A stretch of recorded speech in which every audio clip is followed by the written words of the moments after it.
여러분 안녕하십니까? 박상규입니다. 미국 대선을 4개월 앞두고 유력 후보인 트럼프 전 대통령이 유세 도중 저격을 당했습니다.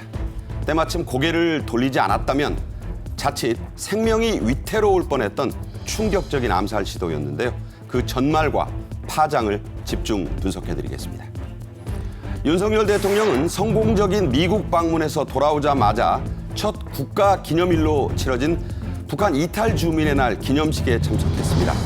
방미의 안보와 세일즈 성과, 탈북민들을 울린 연설 내용 등을 자세히 짚어드리겠습니다. 김열수 한국군사문제연구원 안보전략실장, 최진영 TV 대표 모시고 말씀 나누겠습니다. 어서 오십시오. 네, 안녕하십니까? 안녕하세요.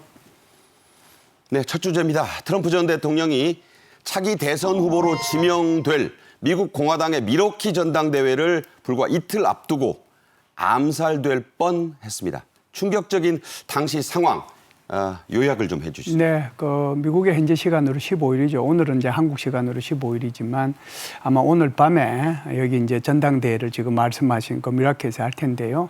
그 전당대회를 이틀 앞둔 그 시점이죠. 미국 시간으로 13일 오후 6시 5분이에요. 네. 여기에서 이제 펜실바니아의 어느 한 조그만 도시에서 지금 야외에 마련된 저런 무대에서 연설을 막 시작했습니다. 버틀러라는 시였죠. 네, 한 5분 정도 지났을까 하는데 이제 총소리가 났고요. 그 총소리가 나니까 이제 트럼프 대통령은 귀를 이제 붙잡았어요. 귀를 붙잡으면서 순간적으로 몸을 숙여가지고 연단 밑으로 이렇게 몸을 숨겼고요. 그리고 나서 이제 그 경호요원들이 바로 가가지고 이 트럼프 대통령을 모시고 이제 바깥으로 나가는 그런 모습이 연출이 됐고요.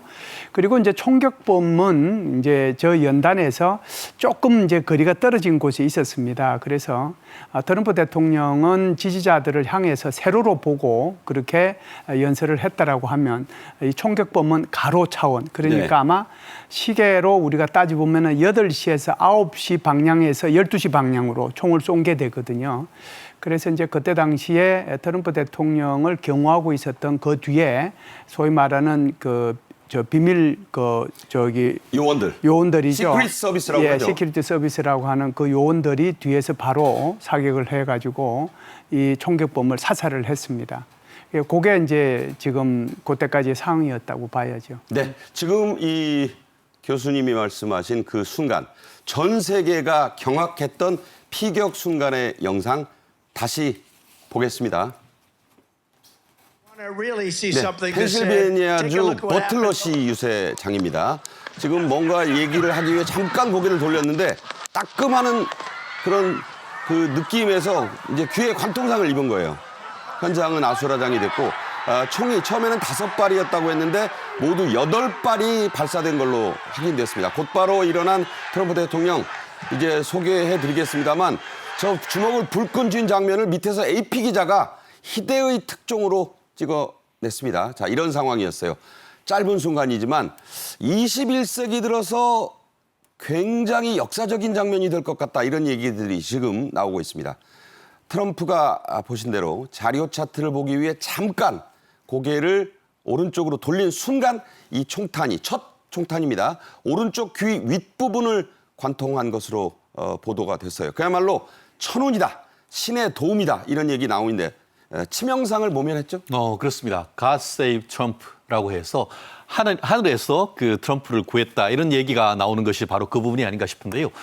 실질적으로 지금 그 NBC의 그 미국 방송에서 실질적으로 실황을 하고 있었었는데 얼굴을 살짝 도르지 않았다라고 한다고 하면은 몇 인치 차이로 얼굴 부위를 직격했을 수도 있었다라고 얘기를 지금 방송을 한 걸 보면은 얼마나 그 상황이 그 아슬아슬했는지 간발의 차이였는지를 알 수가 있을 것 같은데요. 지금 그 화면에도 보시다시피 얼굴을 살짝 돌리면서 어느 순간 또 트럼프 후보가 귀를 잡는 그런 모습을 보였었는데 실제 오늘 한 그 어떤 화면을 보면은 그 뉴욕 타임스 기자가 찍은 사진에 보면은 총알이 트럼프 그 뒤쪽으로. 후보의 얼굴 옆을 싹 지나가는 그 모습이 찍힐 정도로 궤적이 보였어요.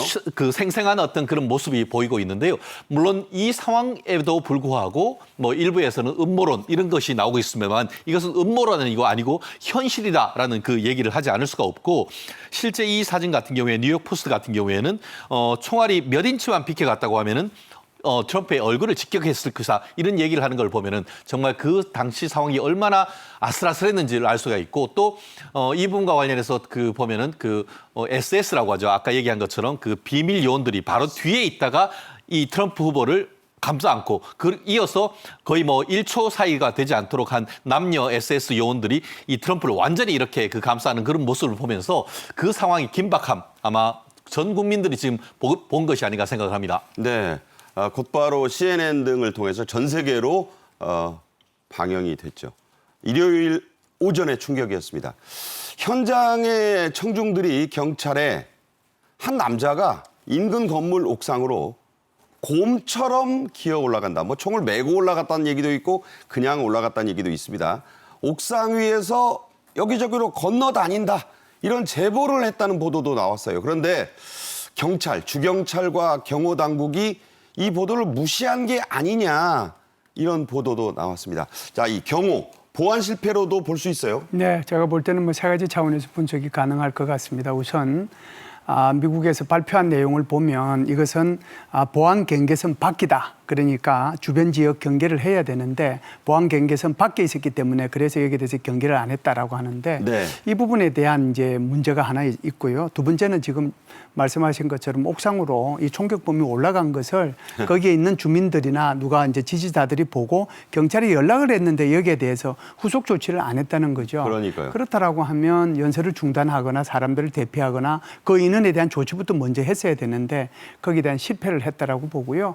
세 번째는 지금 경호국 요원들에도 문제가 저는 있다라고 봅니다. 예, 왜 그러냐면 경호국 요원들이 대통령이 연설하는 그 뒤에 어떤 건물의 지붕에서 준비를 하고 있었잖아요. 그렇죠. 그러면은 주변을 경계했을 거라고요. 제가 볼 때는 한 명이 있었던 건 아니거든요. 나오는 영상을 보면. 여러 명이 있었습니다. 그렇다라고 하면은 주변에 있는 120m밖에 안 되니까 그 인원이 돌아다니는 걸 봤어요. 그런데 거기에 대한 대응이 좀 늦지 않았는가. 그래도 멜라니 여사가 얘기한 것처럼 경호국 요원들한테 감사를 표한다라고 한 이유는 이 경호국 요원들이 적극적으로 대응해서 이 총격범을 사살하지 않았으면 제가 볼 때는 대단히 큰 참사가 일어날 수도 있었기 때문에 멜라니 여사가 여기에 감사를 표했어요. 그럼에도 불구하고 경호국 요원들의 대응에는 문제가 있었다 이렇게 보죠. 잠깐 여기서 한번 짚어볼게요. 저 사용된 총기 AR-15 계열의 반자동 소총은 2017년 라스베이거스 호텔 심야 난사 기억나시죠? 엄청난 사건이었습니다. 60명이 현장에서 숨졌어요. 이때 쓰인 총기였기 때문에 만약 그 저격 범이 현장에서 사살 안 됐다면 계속해서 그 총을 난사할 수도 있었던 생각하기도 싫은 그런 상황이 펼쳐질 수도 있었다는 얘기가 됩니다. 자, 현장에서 사살된 이 총격범의 신원이 지문 채취, 유류품 분석, 그리고 탐문 수사 등으로 바로 확인이 됐습니다. 올해 20살 난 펜실베이니아 거주 백인 청년이죠. 그렇습니다. 원래 최초에는 그 정부 당국이 그 이름을 밝히지 않고 있다가 오히려 언론 측에서 조사를 통해서 이 저격범이 누군지를 확인을 하니까 그제서야 미 연방수사국이라고 할 수 있는 FBI에서 정확한 신원을 확인해 줬는데요. 저 모습은 네. 고등학교 때 재학 시절과 졸업 때 모습입니다. 그렇습니다. 근데 이제 20살이다 보니까 고등학교 졸업했을 때나 지금이나 큰 모습의 차이는 없을지 않을까 싶은데요. 저격 당시에는 머리가 길었어요. 그렇습니다. 그런데 지금 말씀하신 것처럼 현장이 펜실베니아 주였는데 그 펜실베니아 주에 거주하고 있는 백인 남성으로서 이름은 토마스 매튜 크룩스라고 20살이다라고 합니다. 지금 현재의 그 당원 당적을 확인해 봤더니만 같은 이름, 같은 생년월일을 쓰고 있는 사람이 있어서 그 사람이 지금 얘기하는 것처럼 크룩스, 이 지금 사살된 암살범이 아닌가라는 얘기가 나아가고 있고, 더불어서 지금 현지 언론 보도에 따르면은 민주당 당적을 공화당 당적을 가지고 있으면서 민주당에 기부한 기록도 있다라고 해서 현재의 이와 같은 그 행위를 한 원인이 뭔지 수사를 중인데, 아직까지는 지금 피의자가 사살되다 보니까 그 수사에 앞으로 난항이 예상된다, 이런 예측도 나오는 것 같습니다. 네, FBI가 즉각 이 크룩스의 집을 압수수색했는데 폭발물이 발견됐다는 얘기도 나오고 있습니다. 물론 자세한 내용을 다음 시간에 전해드리겠습니다만, 또 이 크룩스가 왕따를 당하던 그런 소년이었다. 학창 시절에 그런 얘기도 있고, 굉장히 조용하고 평범한 그런 성품이었다. 여러 가지 얘기들이 지금 나오고 있습니다. 물론 수사 결과 또 다른 내용이 나올 가능성도 배제할 수는 없죠. 자, 크룩스가 쓴 총 얘기를 좀 하겠습니다. 이런 얘기가 좀 어떨지 몰라도 가성비가 높고 살상력이 매우 뛰어난 반자동 소총의 베스트셀러 가운데 하나라고 합니다. 미국 사상 최악의 총기 참사로 알려진 2017년 라스베이거스 호텔 사건 때도 사용된 이 AR-15 계열이죠? 네, 그 AR-15라고 하는 것이 이제 군에 갔다 오신 남성분들은 잘 아실 텐데 M16 소총이라고 있는 게 있잖아요. 그렇죠. M16 소총을 민간용으로 이제 개조한 겁니다. 그렇기 때문에 이게 이제 사실상 뭐 미국에서 한 2천만 정 이상 이제 이렇게 팔린 거고요. 2천만 정입니다. 그렇죠. 그리고 이제 한 정당 그 가격도 안 비싸요. 한 800불 되니까 우리나라 돈으로 돈 100만 원. 그러니까 이제 너도 나도 이제 여기에 사는 거고요. 그래서 2012년도 이후에 지금까지 이렇게 이제 대량 이렇게 학살 문제가 났을 때 이제 그 사건이 한 17개 정도 되는데 그 중에 10개가 바로 이 AR-15 총 가지고 이제 사용이 된 거거든요. 그리고 이제 좀 전에 말씀하신 것처럼 최악의 참사는 라스베가스에서 이 총으로 60명을 사살한 거잖아요. 그러니까 그때 막 위에서 막 계속 쐈잖아요. 그래서 이제 이 총은 크게 보면 이제 세 가지 기능이 있어요. 하나는 이제 단발로 쏠 수 있고요.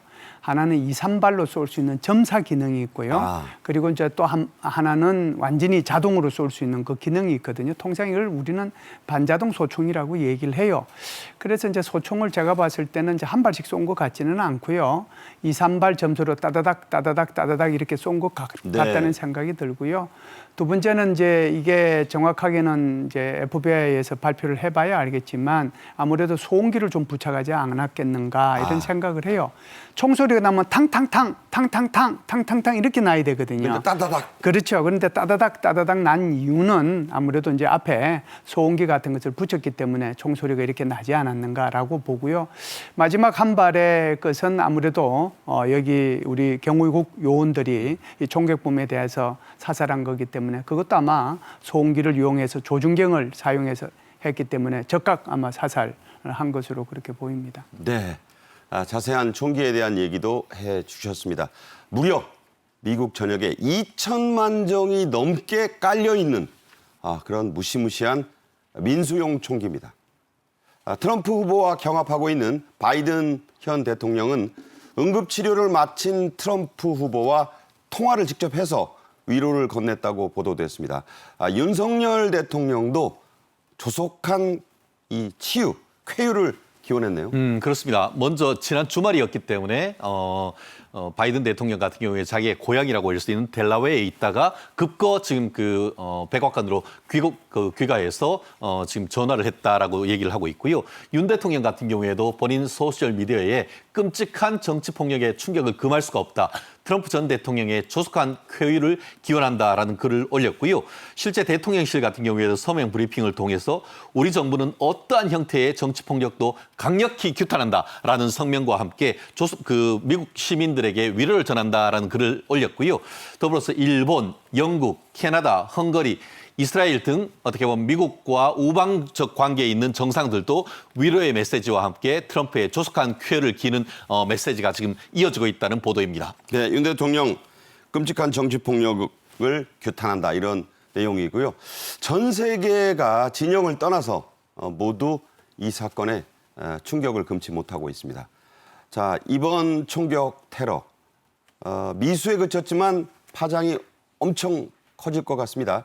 4개월 남은 미국 대선의 중대한 변곡점이자 일대 변환점, 전환점이 될 것이라는 전망이 아주 많습니다. 트럼프의 우세, 바이든의 열세가 더 굳어질 것이다 이런 예측이죠. 예, 바이든 대통령으로 봐서는 엎친 데 덮친 그런 상황이 생긴 거죠. 사실상 첫 번째 변곡점이 된 것은 지난번에 TV 토론을 통해 가지고 아주 바이든 대통령이 참패한 거라고 볼 수 있는데요. 그걸 만회하기 위해서 나토 정상회담에서 아주 강한 표현을 쓰고 강한 의지를 내보였는데 결국은 이제 거기도 기자회견을 통해 가지고 여러 번 말실수함으로써 인질에게 한계를 내보였거든요. 두 번째가 바로 이제 지금 이 트럼프 대통령의 총격 사건인데 이 두 가지가 엎친 데 덮친 격으로 바이든 대통령을 굉장히 곤혹스럽게 만들고 있는 그런 상황이 된 거죠. 네. 그렇다라고 하면 이게 이제 바이든 대통령의 지지율은 계속 떨어지고 트럼프 대통령이 올라갈 것이냐 여기에 대해서는 제 생각은 조금 다릅니다. 네. 단기적으로는 트럼프 대통령의 지지율이 엄청나게 올라갈 거예요.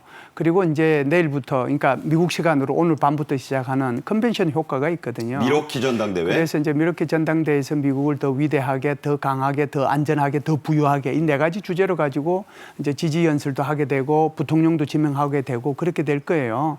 그렇게 되면 이 지지율은 왕창 올라가겠죠. 그런데 바이든 대통령이 지금 생각하고 있는 또 다른 이벤트는 저는 있다라고 봅니다. 그게 이제 이번에는 미라키에서 공화당 전당대회가 있지만 8월 달에는 시카고에서 미국의 민주당 전당대회가 있거든요. 그렇죠. 그리고 이제 9월 달에는 이보다 더 중요한 사건이 하나 있는데 사실상 트럼프 대통령이 4개의 사건에 대해서 100개가 넘는 것에 이제 이게 기소가 돼 있는 상황이잖아요. 사법 리스크죠. 그렇죠. 그 사법 리스크 중에서 오로지 이제 선거 전에 결정될 수 있는 딱 하나 있었는데 그것이 바로 성추행 입막음 사건이고. 허쉬머니. 그렇죠. 네. 그것이 이제 배심원 편결에 의해서 저는 이제 유죄로 모든 사건이 다 유죄로 이제 편결이 났잖아요. 여기에 대한 법원 판결이 9월 18일 날 지금 계획이 돼 있습니다. 네. 그러면은 미국의 민주당 입장으로서 봐서는 8월 달에 컨벤션 효과가 하나 있을 거고 9월 달에 이 트럼프 대통령에 대한 이런 법원 판결이 있기 때문에 이것이 되면 미국의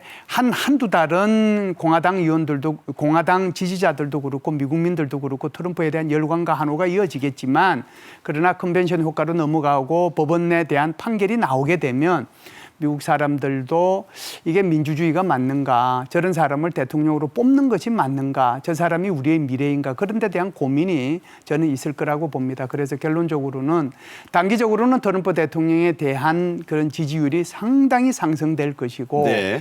이제 중장기적으로 봐서는 그러니까 9월 달 이후에 선거 때까지는 그것은 이제 그때에 어떤 상황이 전개될지 그건 좀 더 두고 봐야 된다 이렇게 봅니다. 아울러서 지적할 수 있는 것은요. 바이든 대통령에 대한 이 후보 사퇴, 교체론이 과연 그 기간 중에 가만히 있겠느냐.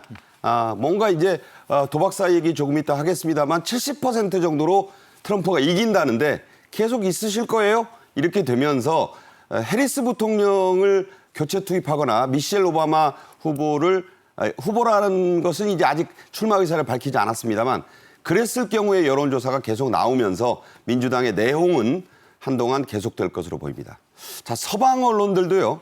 이 총격 사건이 11월 미국 대선에 큰 영향을 줄 것이다. 이런 관측은 비슷하게 하고 있어요. 네, 그렇습니다. 흥미로운 것이 미국 언론들은 좀 비유적인 표현으로 이 사건이 트럼프 후보에게 상당히 긍정적으로 미칠 것이다라고 얘기하는 반면에 영국을 비롯한 서방 외국 같은 경우에 좀 더 직접적으로 트럼프에게 유리하게 작용할 것이다라는 표현을 하고 있는데요. CNN 같은 경우에는 이번 미수 사건이 필연적으로 심각한 파문을 일으킬 것이다라고 하면서 트럼프 신화를 풍부하게 만들 순간이다 표현했습니다. 그런데 BBC 같은 경우에 조금 더 직접적으로 피 흘리면서 주먹을 올려드리는 그런 사진 있지 않습니까? 그것은 비상한 이미지의 역사를 만들어서 11월 대선 판국을 바꿀 수도 있다라고 얘기를 하고 있고 영국의 텔레그래프 집 같은 경우에는 트럼프가 백악관으로 돌아가는 길이 가까워질 것이다. 이렇게 좀 더 직접적으로 표현을 하고 있습니다. 직접적으로 했어요. 네네.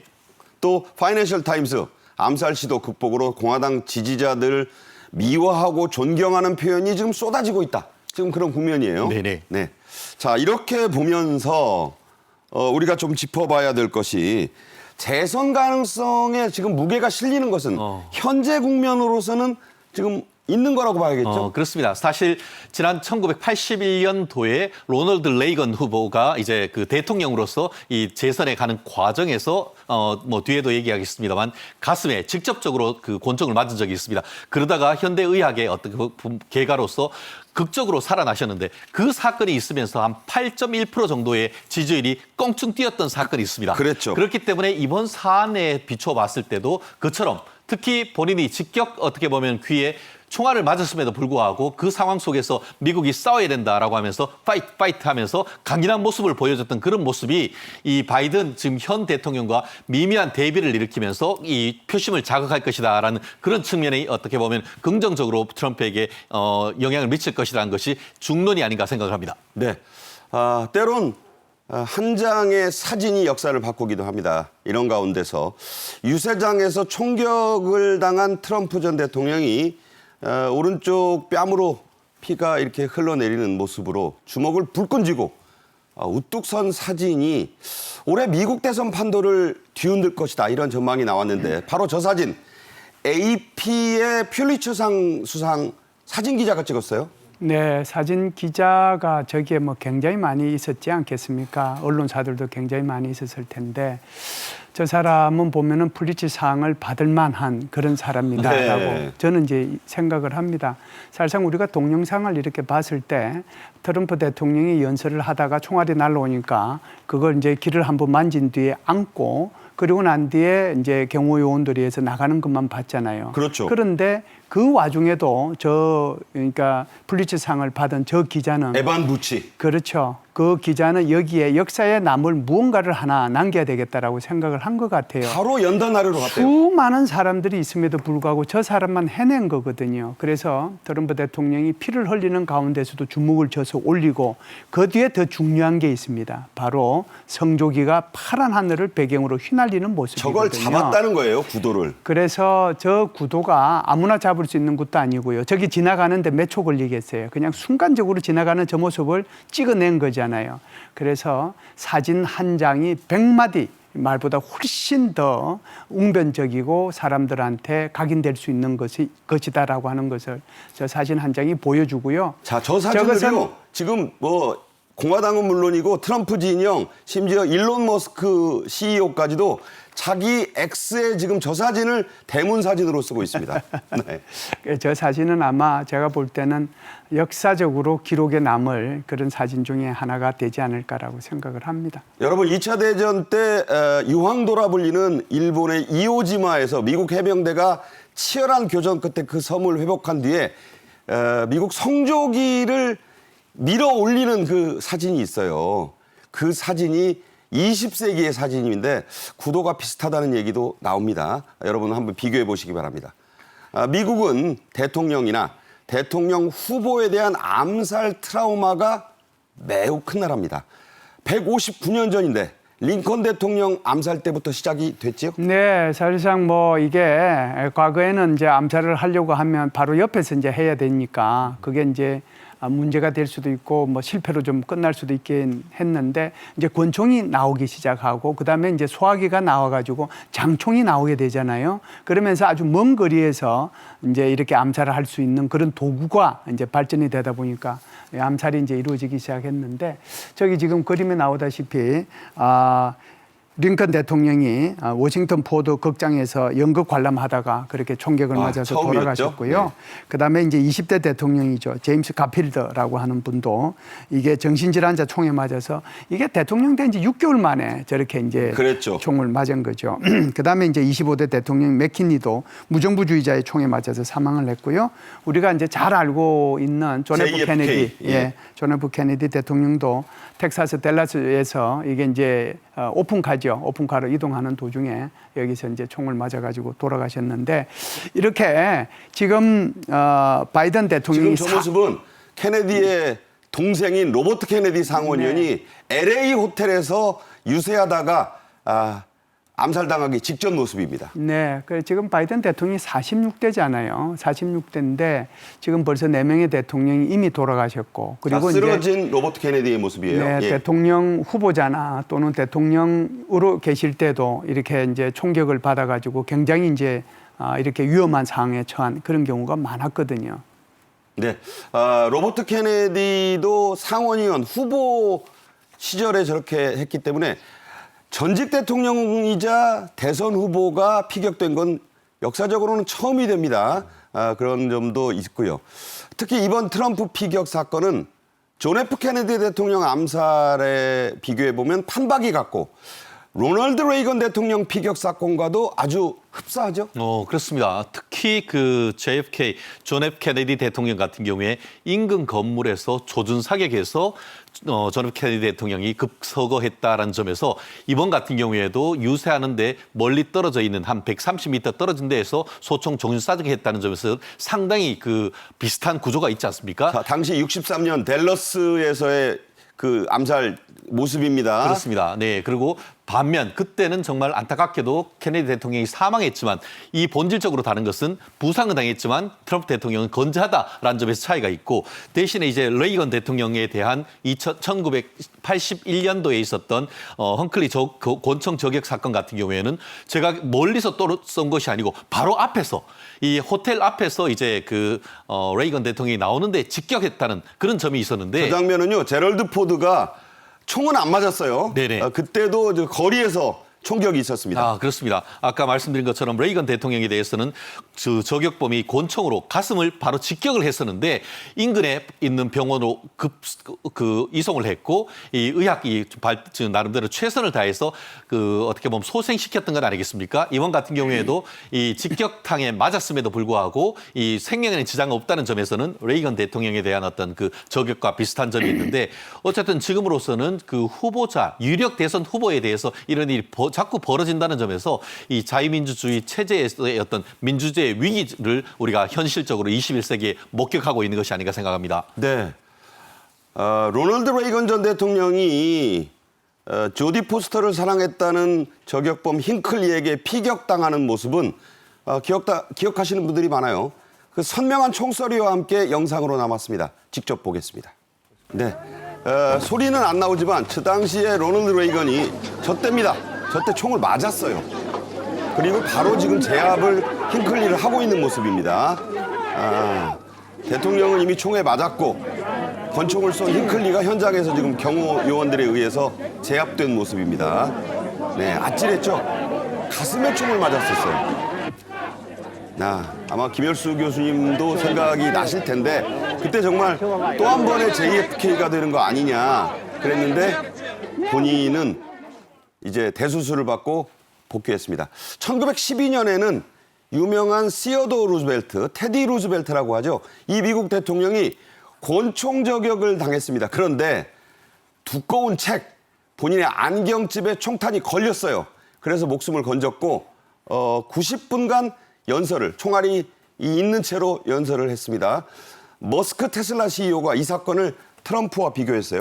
예, 그래서 이 시어도르 루스벨트 대통령은 러일 전쟁을 중재한 그런 그 공로가 있어가지고 노벨 평화상까지 받았던 사람입니다. 그런데 지금 말씀하신 것처럼 이렇게 그 저격범이 총을 쏘았는데 그것이 이제 안경집하고 총탄에 막혀서 목숨을 건졌잖아요. 저때도 천운이었죠. 요걸 보면 무슨 말씀을 제가 드리고자 싶으냐면 그런 일이 있었음에도 불구하고 끝까지 연설을 했잖아요. 그래서 어제 이제 트럼프 대통령이 이런 총격 사건이 있었잖아요. 그런데 거기서 피하지 않고 끝까지 연설을 했으면 어떻게 됐을까 하는 그런 생각은 들어요. 이거는 뭐 제가 이제 그냥 한번 생각해 본 거고요. 두 번째 질문과 관련된 것은 말씀을 드리면 일론 머스크라고 하는 사람이 가지고 있는 여러 가지 회사들이 있는데 우주 회사도 있고 자동차 회사도 있잖아요. 전기차 회사. 그런데 이 전기차 회사에 대해서는 굉장히 여러 가지 문제점이 있다. 왜 그러냐 하면 트럼프 대통령이 지금 추구하고자 하는 것이 화석 연료의 복귀잖아요. 그리고 이제 전기차에 대한 보조금 주는 거 이거 여기 뭐 철폐를 하겠다라고 이제 얘기도 하고 있고 특히 전기차를 의무화하는 그 기간도 늦추겠다고 얘기하고 있잖아요. 이게 이게 누구한테 이제 직접적으로 타격이 오겠어요? 당연히 전기차를 만들고 있는 테슬라한테 타격이 오겠죠. 여태 그 테슬라는 중립을 지켜오다가 이제 이 사건이 나자마자 바로 이제는 트럼프가 대통령이 될 거다고 이제 제가 볼 때는 좀 사업적인 생각을 가진 네. 약삭 빠른 사람으로 저는 좀 생각이 듭니다. 그러면서 이 사람을 이제 지금 말씀하셨던 시오도르 루스벨트하고 비교를 했다 이렇게 보는 거죠. 네. 실제로 테슬라는요, 오늘 아직 장이 열리기 전인데 급등하고 있습니다. 역시 경제인의 그런 어떤 투자적인 측면이 반영된 것이 아닌가 싶고요.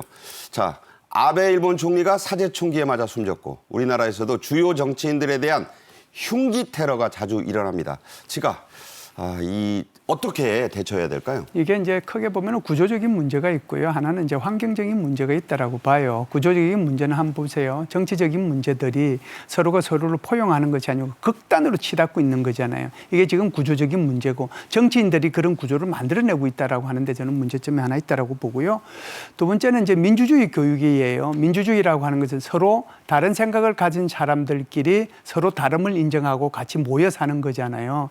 여기에 대해서 자기 생각만 옳다라고 이렇게 강요하는 거고 상대방은 틀렸다라고 하는 이 극단적인 생각을 갖고 있는 사람들이 나타나고 있는 거거든요. 그래서 이 민주주의에 대한 교육 이런 것들이 구조적인 차원에서 좀 먼저 해결이 돼야 되지 않겠냐로 보고요. 두 번째는 이제 환경적인 문제는 빤한 얘기예요. 결국은 뭐 경호를 또 경비를 더 강화해서 이런 일이 안 생기도록 해야 되지 않는가 이렇게 봅니다. 어떤 경우에도 테러는 용납할 수가 없습니다. 자, 오늘의 이제 마지막 질문이 되겠는데요. 트럼프 피격 이후에 국제 금값, 달러와 같이 가상자산 가격이 크게 오르고 있습니다. 자, 이건 어떻게 봐야 할까요? 그렇습니다. 사실 트럼프 대통령은 정치인이기 전에 비즈니스맨 아니었습니까? 우리나라 여의도에도 보면 트럼프 타워가 있는데 결국 그 부동산을 배경으로 해서 대통령까지 된 분인데 이 트럼프 후보 같은 경우에는 이른바 가상화폐 대통령을 표명을 하고 있습니다. 그렇기 때문에 지금 비트코인을 비롯한 이런 그 가상화폐에 대해서 적극적인 지원을 지금 그 선거 공약으로 걸다 보니까 최근에 어떻게 보면은 1억까지 간다 했다가 지금 5만 불 후반까지 밀렸다가 최근에 지금 트럼프 이와 같은 그 사건이 있은 이후에 6만 불을 탈환한 이런 모습을 보이면서 가상자산이 일제히 상승하고 있고 더불어서 지금 트럼프에 대한 당선 가능성이 높으니까 달러라든가 금이라든가 이런 부분에 대한 안전자산에 대한 매수세도 지금 유입되고 있다는 후문인 것 같습니다. 네, 일단 도박사들은요. 현재 국면에서 트럼프의 당선 가능성을 70%로 높여보고 있습니다. 물론 그렇지만 앞으로 가야 될 산 많습니다. 건너야 될 물도 많습니다. 어떻게 요동칠지는 좀 더 두고 봐야 할 것 같습니다. 다음 주제로 가죠. 윤석열 대통령은 워싱턴 DC 나토 정상회의를 마치고 귀국한 뒤에 일요일에는 국가기념일로 처음 치러진 북한 이탈 주민의 날 행사에 참석했습니다. 워싱턴 선언의 업그레이드와 원전 세일즈 등 방미 성과 그리고 탈북민 보호에 대한 강력한 입장 천명 등을 짚어보겠습니다. 먼저 영상으로 보겠습니다.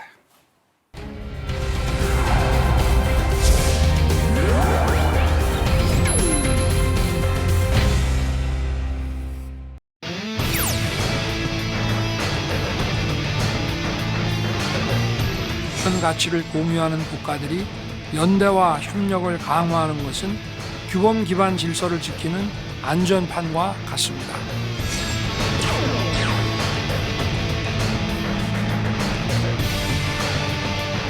미국 핵 자산에 북핵 억제와 북핵 대응을 위한 임무가 배정될 것이라고 문서로 명시한 것은 이번이 처음입니다.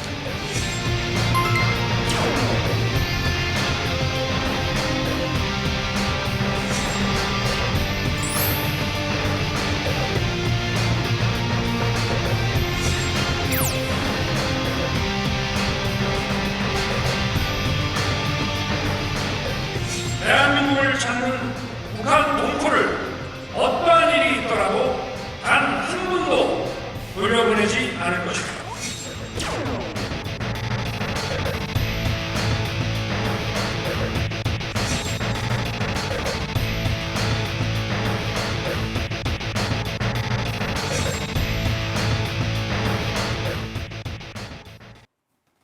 네, 윤 대통령은 닷새간의 하와이, 워싱턴 방문을 마치고 12일 밤 성남 서울공항으로 귀국했습니다. 그 모습부터 보겠습니다.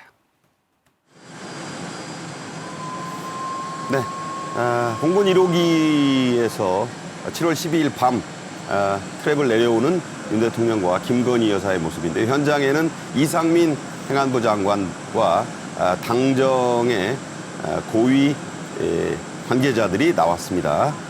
황우여 비대위원장도 보이고 있고 여당에서도 나왔고 야당 이 정부에서도 많은 분들이 나와서 밤늦게 도착한 윤 대통령 부처를 영접했습니다. 자, 미국을 떠나기 앞서 윤 대통령이 가진 마지막 일정, 한국 대통령 최초의 나토 퍼블릭 포럼 단독 연설이었습니다. 케네스와 대담한 대목도 있는데요. 직접 들어보시죠.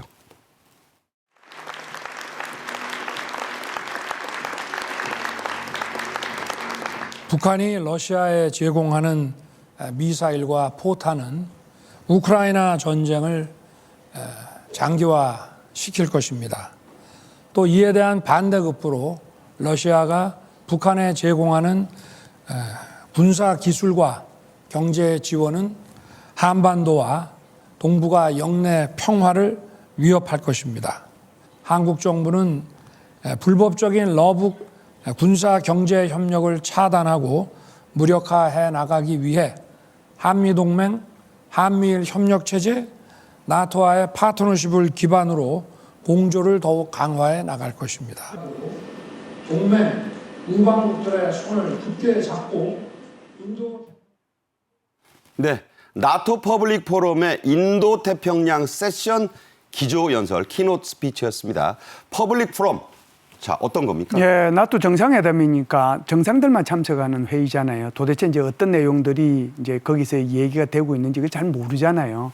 그렇기 때문에 이게 나토 퍼블릭 포럼을 통해 가지고 정부 관계자가 아니라 관심 있는 일반 민간인들을 대상으로 일종의 대화의 광장을 마련해 주는 것이 바로 나토 퍼블릭 포럼이라고 할 수 있습니다. 네, 그래서 거기에서 이제 나토와 유럽의 싱크탱크 5곳과 함께 주최를 했고 윤 대통령이 케네스와 직접 대담도 하고 경청하는 모습도 보실 수 있었습니다.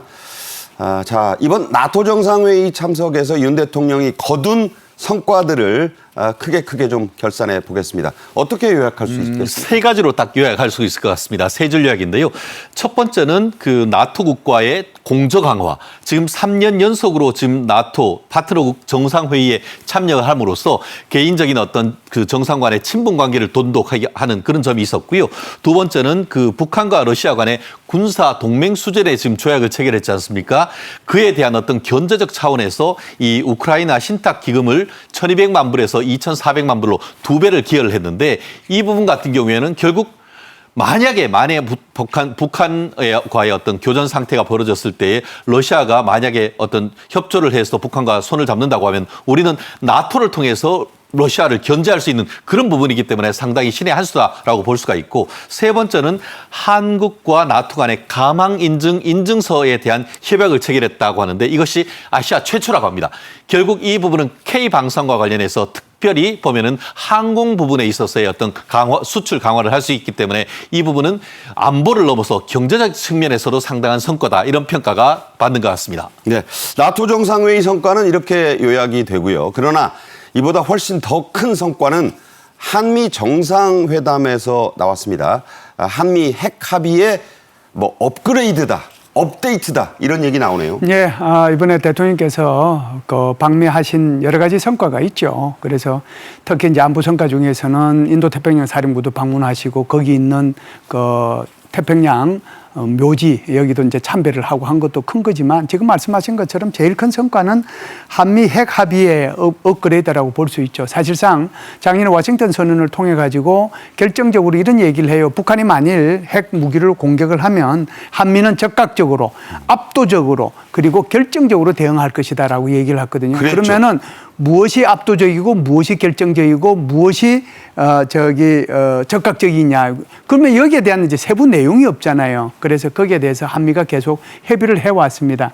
8가지 분야인데 핵심적인 내용은 이런 거예요. 위기 및 유사시 핵 협의를 어떻게 할 것이냐. 핵 전략 기획을 어떻게 만들고 미국의 핵 핵 전력과 한국의 첨단 재래식 전력 어떻게 통합할 것이냐 우리가 CNI라고 그러는데요. 그리고 이제 어떻게 훈련할 것이고 이런 것들에 대해서 8가지 분야에 대한 가이드라인을 만들었습니다. 그래서 그 가이드라인이 서명이 되었는데 이번에 한미 정상회담을 통해 가지고 이 양국 정상이 여기에 대해서 승인을 한 거거든요. 네. 이걸 통해 가지고 이제 한미 동맹은 제2의 한미 동맹으로 이제 성격을 할 수 있었고 한미 핵 합의 동맹으로 이렇게 격상이 되었다 이렇게 볼 수가 있죠. 네, 사뮤엘 퍼파로 인태사령관, 한국이 필요하다면 전략 핵 잠수함을 도입할 수 있다. 그걸 추진하는 걸 미국이 도울 수 있다. 이런 중요한 얘기도 이끌어냈습니다. 윤 대통령은 유럽 정상들과의 연쇄 양자회담을 통해 원전, 희귀 광물, 이 세일즈 외교에서도 힘을 쏟았고 성과를 냈죠? 그렇습니다. 윤 대통령은 평소 때 대한민국 1호 영업사원을 하겠다라고 얘기했는데 그와 같은 것을 행동으로 지금 보여줬다라고 볼 수가 있을 것 같은데요.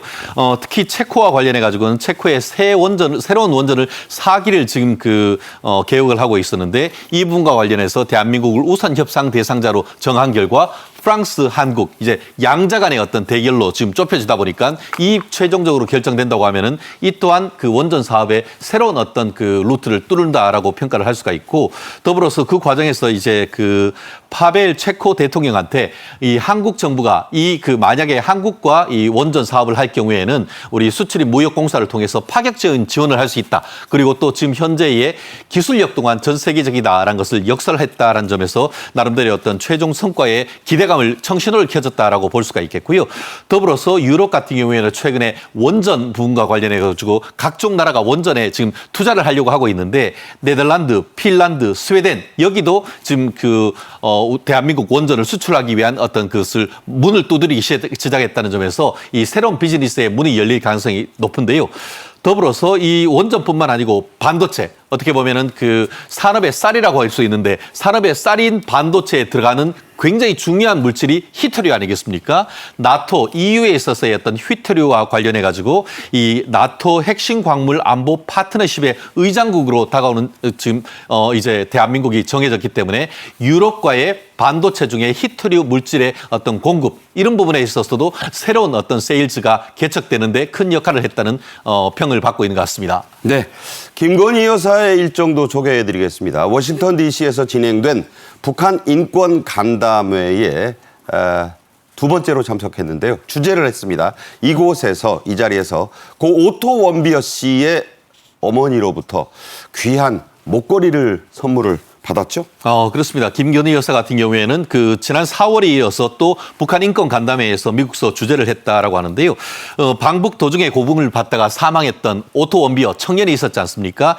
모친인 모친으로부터 목걸이 선물과 함께 또 이 손으로 쓴 이름 편지도 지금 주고받았다라고 하는데 신디 원비어 씨예요. 신디 원비어 씨와 새로운 재회를 했는 것 아니겠습니까? 그러면서 오토 원비어 자기 아들을 항상 기억해줘서 고맙다라는 지금 감사의 인스타도 받았다는 얘기인 것 같습니다. 네, 뭐 서신을 주고받고 또 이름이 새겨진 목걸이도 이렇게 걸어줬는데 기억해줘서 우리 아들의 어찌 보면 억울한 죽음을 기억해줘서 감사하다. 이런 내용을 표현했다고 합니다. 윤 대통령은 일요일인 14일 청와대 영빈관에서 열린 북한 이탈 주민의 날 기념식에 참석했습니다. 국가 기념일로 지정된 뒤에 처음 치러진 행사였는데요. 현장 모습 윤 대통령의 기념사 차례로 보시겠습니다. 박수로 환영해 주시기 바랍니다.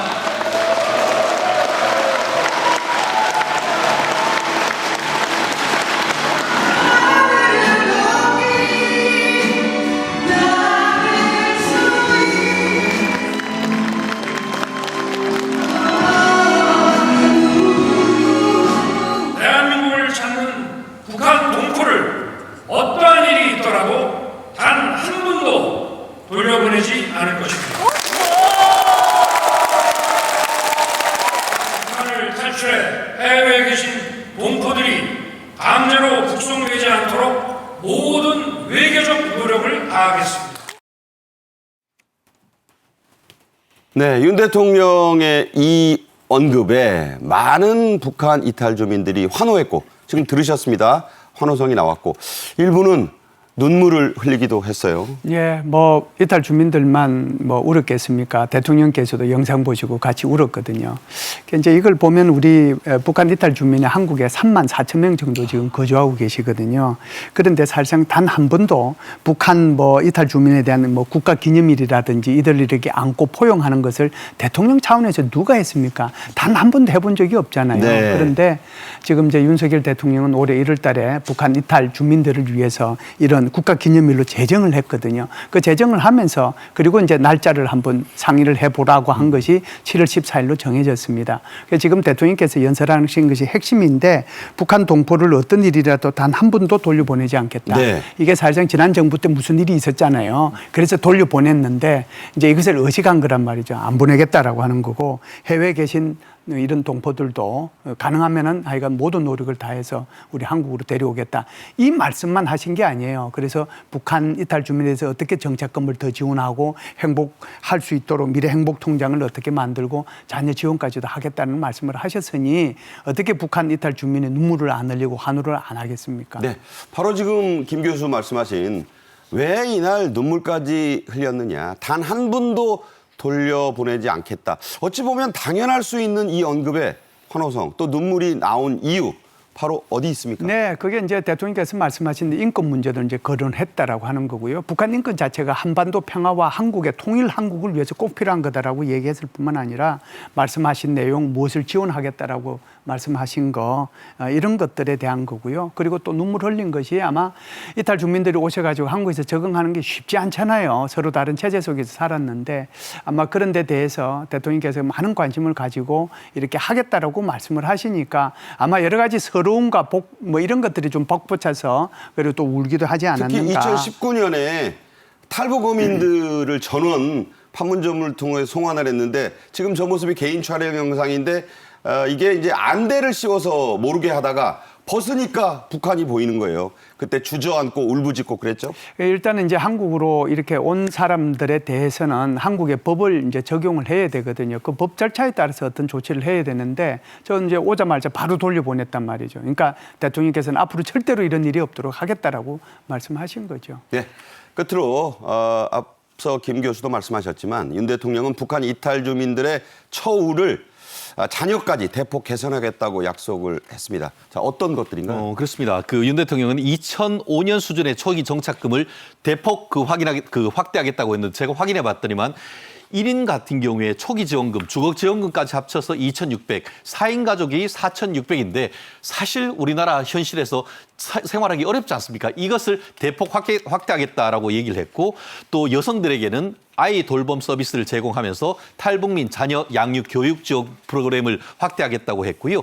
더불어서 취직과 관련해서 정부와 공공기관의 탈북민을 채용을 확대하고 탈북민의 고용 확대를 통해 가지고 하는 기업에는 세액 지원도 하겠다라고 해서 이런 부분 전방위적으로 탈북민들의 대한민국 정착을 지원하겠다는 것이 탈북민들에게도 큰 반향을 일으키고 있는 것 같습니다. 네, 북한에서 태어난 자녀뿐만 아니라 중국 등 제3국에서 태어난 자녀 또 한국에 와서 나올 수도 있잖아요. 이 자녀들은 그동안 사각지대에 있었는데 이 자녀들까지도 양육하고 교육하는 걸 지원하겠다. 윤 대통령의 약속이었습니다. 김열수 실장, 최진영 대표와 함께 말씀 나눴습니다. 잘 들었습니다. 감사합니다. 7월 15일 월요일 생방송 정책인 이슈 여기서 모두 마칩니다. 정책인 이슈는 오늘부터 오후 5시 반과 밤 11시 10분에 2번 재방송됩니다. KTV 유튜브로는 언제든 보실 수 있으니까 많은 시청 부탁드립니다. 내일 오후 1시에 또 뵙죠. 고맙습니다.